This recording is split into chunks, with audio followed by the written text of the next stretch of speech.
Hey there, friends. Right, so technique number 13. Is it 13? Yes, 13 is eat with the devil's fork. And I love this one because I think it's a really cool name, I suppose. But okay, so in stories, we think a lot about choice. And in the narrative, the characters make choices. And one of the sort of tenets of storytelling is that choice reveals character. So we don't tell people what our characters are like, we show them. Which is all well and good, but obviously the value of that choice dramatically depends on the kind of choice it is. If there is a choice, for example, between good and bad, it's an easy choice to make. When when Luke Skywalker in Star Wars refuses to embrace the dark side, there was never really any question that he would embrace the dark side, right? There's not much drama in there. But then the Devil's Fork is a choice where both options are bad. Okay, so I'll try and give you some examples. When Rick, at the end of Casablanca, has to choose between keeping Ilsa and letting her go, both choices are bad, because if he keeps her, she'll feel guilty and the whole thing will implode anyway. And if he lets her go, which is what he finally does, of course, he loses the love of his life. So both choices are bad. It's a devil's fork. And which one he chooses shows real character, right?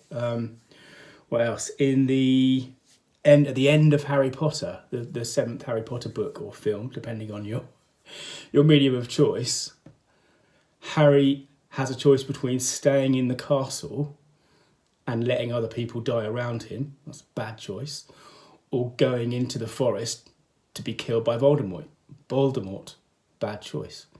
So you can see the devil's fork. And again, what he does, the self-sacrifice, reveals character.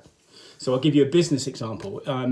In the sort of mid-noughties, my business, having survived the kind of the .com crash and have made it out there, we were using stories, we were building lots of business. And in fact, one of our best clients was a group of companies. And by sort of the mid-2000s, we were closing in on working for half of their businesses.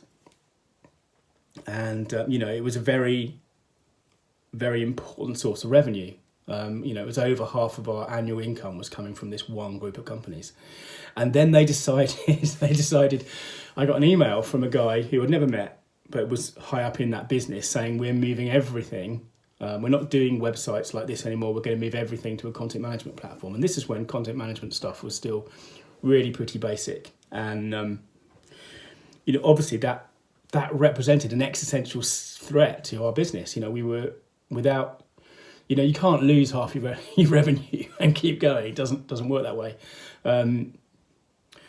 So of course we engage, we talk to the people, but after some, months of work and also talking to the people who were building the system, we sort of decided that there was no way, A, that we would enjoy doing that work, and B, that we could do a good job, that we could keep up the kind of quality of service that we've been having. So we were then faced with a devil's fork, right? And do you walk away from all that business with all of the inherent risk that has?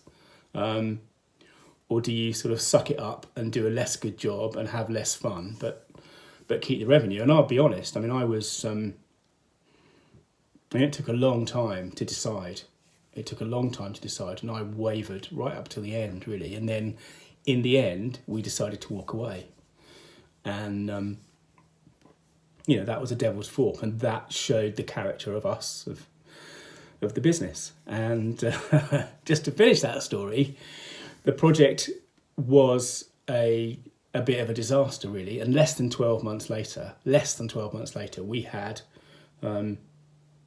almost all the clients had come back to us by that point to say, please, can we, will you guys work for us again? So in that particular instance, it worked out well. But of course, we had no way of knowing it would do that.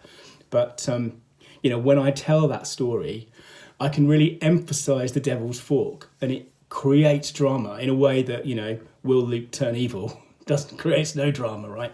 So the devil's fork, if it's appropriate for your stories, can be a really powerful way of kind of focusing the story and revealing the character of you, your business, or your brand. All right? And next technique, let me see, next technique is callbacks, which is one of my favourites. See you then. Bye.